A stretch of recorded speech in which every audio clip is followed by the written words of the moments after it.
नमस्कार दर्शक बंधु आपण को आम चैनल को स्वागत। आज भिडियोटी समस्त मिथुन राशि व्यक्ति विशेषों एक महत्वपूर्ण कार्यक्रम रही। कारण यही भिडियो रे एमिति ग्रह गोचर परिवर्तन विषय आलोचना करिबा जी आपणकर आगामी गोटे वर्ष 3 मास भितरे आपण को एपरि भावरे सुधारिबे बा आपणक जीवन रे परिवर्तन आनिबे जहा फल रे आपण जानिबे जीवन रे सुख कौन सफलता कौन एवं वास्तव दुनिया रे केवल आपणक सहित एही सब घटना काहेकि घटुथिला एवं ता सहित जानिबे कली जुगर राजा राहु आपणक राशि रे रही जो समस्या सृष्टि करुथिले जो तांडव रचुथिले सेही सब समस्या रे केबे अंत हेबो। देखंतु दर्शक बंधु आपणक राशि रो भाग्यर गृह रे राहु वृद्धावस्था रे रहिथिले किंतु एही संक्रांति दिन बा सेप्टेम्बर मास 17 तारिख दिन ठारू राहु उठिबा को जाउछंती।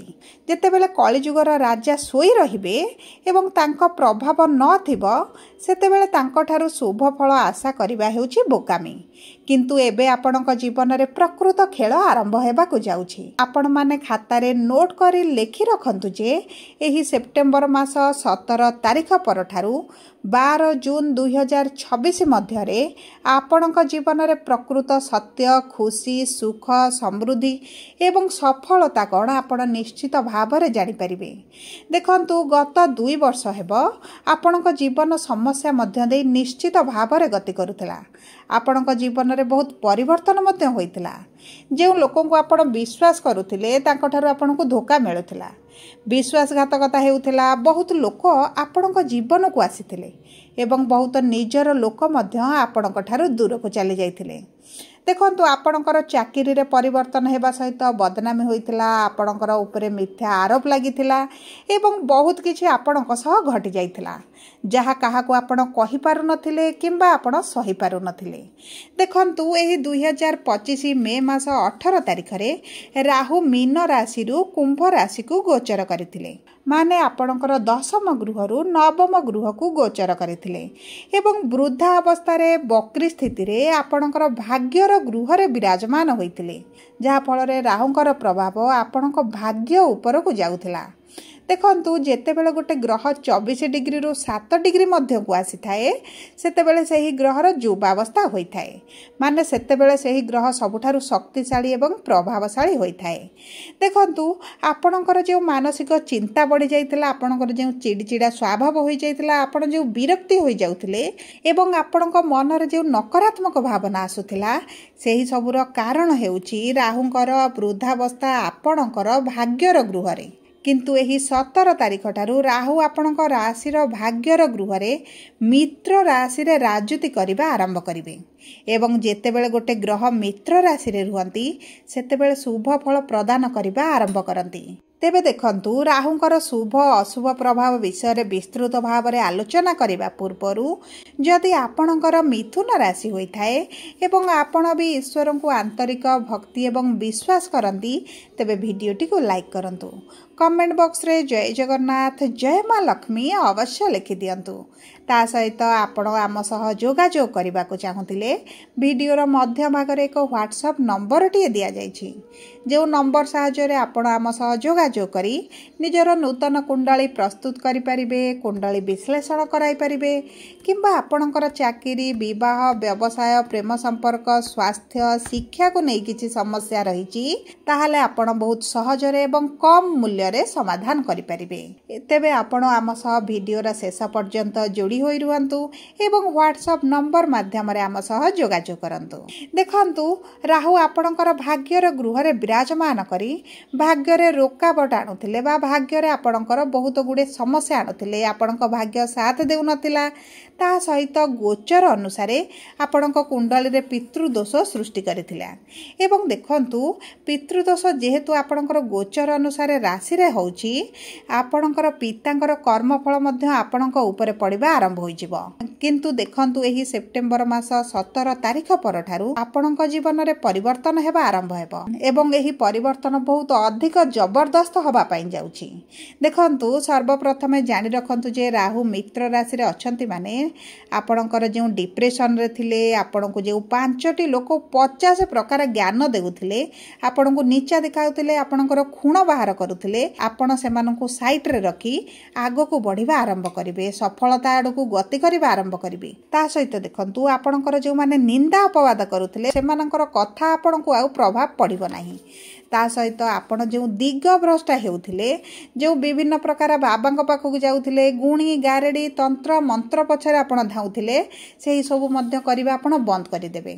आपण निजे ईश्वर को समर्पण होई जिवे एवं कर्म ऊपर भरोसा करिबा आरंभ करिवे एवं देखंतु आपणक कर्म निश्चित आपणक भाग्य रे बड़ परिवर्तन आनिबो एवं आपण देखिबे भाग्य गृह रे राहु आपणक बहुत यात्रा कराउथला अजथारे बहुत गुडे ट्रैवल करिबाको पडुथला यात्रा करिबाको पडुथला किंतु एबे ताहा बंद होई जिवो बा आपणकर कमी जिवो।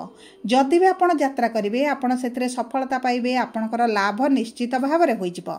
ता सहित आपणक ऊपरे पितांकर जे प्रेशर रहउतला भाई भौणी संतान मानकर परिवार लोकंकर जे प्रेशर रहउतला सेही सब कम हेबा मध्य आरंभ होई जिवो।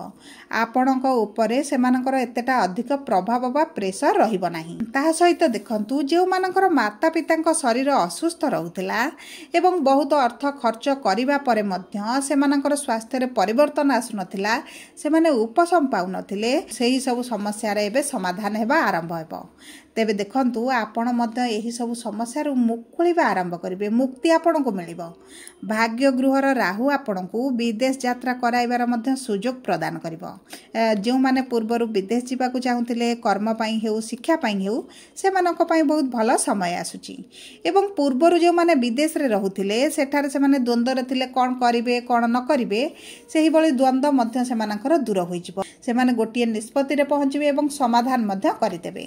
देखंतु किछि मिथुन राशि रा व्यक्ति माने निशा द्रव्य सेवन करिबा आरंभ करिथिले किंबा अधिक मॉडर्न लाइफस्टाइल को जिबा पई मध्य चिंता करूथिले एवं किछिटा मध्य जाईथिले बारी एवं प्रेम व्यापार रे पड़ी धोखा मध्य खाइछंती एवं कहिबा को गले बहुत गुडिए लोक रास्ता भटकी जाईथिले किंतु एबे एही सेप्टेम्बर मास 17 तारिख परठारु एही वर्षे 3 मास मध्य रे सेमाने निज संस्कृति संस्कार को फेरी आसीबा आरंभ करिवे।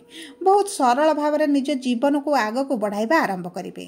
देखंतु आपणकर लग्नर गृह को राहुंकर उच्च दृष्टि रहुछि तेणु करी आपण शांति अनुभव करिबा आरंभ करिवे।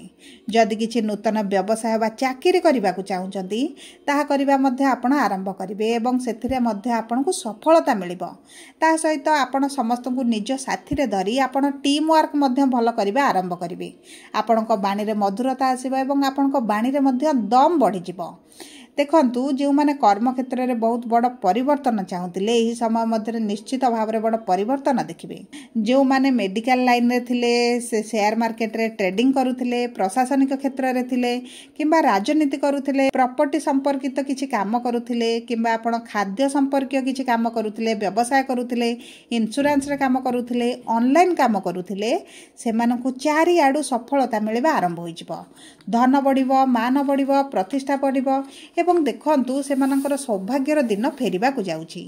ता सहित जो माने जॉब छाड़ी व्यवसाय करिबा को चाहुथिले सेमानकु मध्य एतरे सफलता मिलिबो किंबा आपण जदि जॉब रे परिवर्तन चाहुथिले ताहा मध्य आपणकर होई जिवो।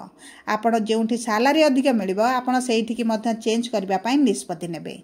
एवं देखंतु राहुंकर आपणक तृतीय गृह को दृष्टि जाउछि एवं तृतीय गृह रा राहु हेउचंदी कारक तेणुकरी आपण को संपत्ति लाभ मध्य होई पारे पैतृक संपत्ति आपण को मिली पारे भाई भौणी सहित आपण संपर्क मधुर हेबो। जदि आपण सोशल मीडिया रे काम करूछंती बा कैरियर गढुछंती सेथिरे मध्य राहु आपण को जबरदस्त सफलता प्रदान करिवे। आपणकर आत्मविश्वास बढ़िबो। जे माने द्वितीय विवाह करबा को चाहुतिले सेमानकर द्वितीय विवाह हेबार मध्य संभावना अछि। ता सहित देखंतु राहु आपणकर सिंह राशि को मध्य दृष्टि देउछंती माने आपणक सह किछिटा धोखा होई ଆସିପାରେ ଏବଂ ଯେଉଁମାନେ ଆପଣଙ୍କ ଆଗରେ ଭଲ ଦେଖାଉଥିଲେ ଏବଂ ପଛରେ ଠକୁଥିଲେ ନିନ୍ଦା କରୁଥିଲେ ସେମାନଙ୍କର ପ୍ରକୃତ ଚେହେରା ମଧ୍ୟ ଆପଣଙ୍କ ଆଗକୁ ଆସିବ ଏବଂ ଦେଖନ୍ତୁ ଏହିଭଳି ଘଟଣା ଆପଣଙ୍କ ସହିତ ନିଶ୍ଚିତ ଘଟିବ ଏବଂ ରାହୁ ଏହିଭଳି ସ୍ଥିତି ନିଶ୍ଚିତ ଭାବରେ ତିଆରି କରିବେ। ତା ସହିତ ପଞ୍ଚମ ଗୃହକୁ ମଧ୍ୟ ରାହୁଙ୍କର ଦୃଷ୍ଟି ରହୁଛି। ମାନେ ଯଦି ଆପଣ ସନ୍ତାନ ପ୍ରାପ୍ତିକୁ ନେଇ ଚିନ୍ତିତରେ ଥିଲେ, ଟେନସନରେ ଥିଲେ, ଦୁଃଖ ପୀଡ଼ା କଷ୍ଟରେ ଥିଲେ ତେବେ ତାହା ଆପଣଙ୍କର ଦୂର ହୋଇଯିବ। ସନ୍ତାନ ପ୍ରାପ୍ତିର ବହୁତ ଅଧିକ ସମ୍ଭାବନା ଅଛି। ଦେଖନ୍ତୁ ଆପଣଙ୍କର ପୂର୍ବଜନ୍ମର ଯେଉଁ ଶୁଭ କାର୍ଯ୍ୟ କରିଥିଲେ, କର୍ମ କରିଥିଲେ, ତାର ଫଳ ମିଳିବା ମଧ୍ୟ ଆପଣଙ୍କୁ ଆରମ୍ଭ ହୋଇଯିବ। କାରଣ ରାହୁ ହେଉଛନ୍ତି ବକ୍ରି ବା ପଛକୁ ଝୁକିକି ରୁହନ୍ତି। ତେଣୁକରି ଆପଣଙ୍କ ପୂର୍ବଜନ୍ମର ଫଳ ମଧ୍ୟ ଆପଣଙ୍କୁ ପ୍ରାପ୍ତି ହେବ। ଆପଣଙ୍କ ସନ୍ତାନ ସହିତ ଯଦି କିଛି ସମସ୍ୟା ଥିଲା, ମତଭେଦ ଥିଲା, ସେଥିରେ ମଧ୍ୟ ସୁଧାର ଆସିବ। ଶିକ୍ଷା କ୍ଷେତ୍ରରେ ଆପଣ ପରିବର୍ତ୍ତନ ଦେଖିବେ। ଯେଉଁମାନେ ପ୍ରେମ ବିବାହ କରିବାକୁ ଚାହୁଁଥିଲେ ସେଥିରେ ମଧ୍ୟ ସଫଳତା ମିଳିବ। ସବୁ ପରେ ଦେଖନ୍ତୁ ଆପଣଙ୍କ କୁଣ୍ଡଳୀରେ ରାହୁଙ୍କର ସ୍ଥିତି କିଭଳି ରହିଛି ତାହା ଗୁରୁତ୍ୱପୂର୍ଣ୍ଣ। ରାହୁ ଯଦି ଆପଣଙ୍କ କୁଣ୍ଡଳୀରେ ଉଚ୍ଚ ଅଛନ୍ତି କିମ୍ବା ଆପଣଙ୍କର ନିଜ ଗୃହରେ ଅଛନ୍ତି ତେବେ ଆପଣଙ୍କୁ ଜବରଦସ୍ତ ସଫଳତା ପ୍ରାପ୍ତି ହେବ। ଯଦି ଆପଣଙ୍କର ନିଚ ଅଛନ୍ତି ତେବେ କୁଣ୍ଡଳୀ ବିଶ୍ଳେଷଣ କରାନ୍ତୁ, ଜାଣନ୍ତୁ ରାହୁଙ୍କର ସ୍ଥିତି କିଭଳି ଅଛି। ଯଦି ନିଚ ଅଛନ୍ତି ବା ଖରାପ ଅଛନ୍ତି ତେବେ କିଛିଟା ପ୍ରତିକାର କରି ଆପଣ ରାହୁଙ୍କ ଠାରୁ ଶୁଭ ଫଳ ମଧ୍ୟ ପ୍ରାପ୍ତି କରିପାରିବେ। ଆପଣଙ୍କର ଅର୍ଥ ଯଦି କେଉଁଠାରେ ଫସିକି ରହିଥିଲା, ଆପଣଙ୍କୁ ମିଳୁନଥିଲା, ତାହା ମଧ୍ୟ ମିଳିବାର ଅଧିକ ସମ୍ଭାବନା ଅଛି। କିନ୍ତୁ ଦେଖନ୍ତୁ ଯଦି ଆପଣ କିଛି କୋର୍ଟ କେସ୍ରେ ଫସି ରହିଥିଲେ ସେଥିରୁ ମଧ୍ୟ ଆପଣ ମୁକୁଳି ଯିବେ। ସବୁ ପରେ ଦେଖନ୍ତୁ ରାହୁଙ୍କ ଠାରୁ ଅଧିକ ଶୁଭ ଫଳ ପ୍ରାପ୍ତି ପାଇଁ ଆପଣ ପ୍ରତିଦିନ ଶିବ ଚାଳିଶା ପାଠ କରିବା ଆରମ୍ଭ କରନ୍ତୁ।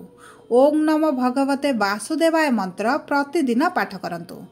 ଆପଣ ପ୍ରତି ମାସର ଅମାବାସ୍ୟାକୁ 5ଟି ଲଡୁ ନେଇ ଏହି ଅଶ୍ୱସ୍ଥ ବୃକ୍ଷ ମୂଳରେ ରଖି ପୂଜା କରି ବୃକ୍ଷକୁ ପରିକ୍ରମା କରି ଏବଂ ଏହି ଉପରେ ଦିଆଯାଇଥିବା ମନ୍ତ୍ରକୁ ପାଠ କରି ଘରକୁ ଆସନ୍ତୁ। ଦେଖନ୍ତୁ ଆପଣଙ୍କୁ କେତେ ଶୁଭ ଫଳ ପ୍ରାପ୍ତି ହେବ। ଯଦି ଆପଣଙ୍କର ମିଥୁନ ରାଶି ଭିଡ଼ିଓଟି କିଭଳି ଲାଗିଲା କମେଣ୍ଟ ବକ୍ସରେ ଲେଖି ଜଣାନ୍ତୁ। ଯଦି ପ୍ରଥମ ଥର ଆମ ଚ୍ୟାନେଲକୁ ଆସିଛନ୍ତି ଚ୍ୟାନେଲଟିକୁ ସବସ୍କ୍ରାଇବ୍ କରନ୍ତୁ।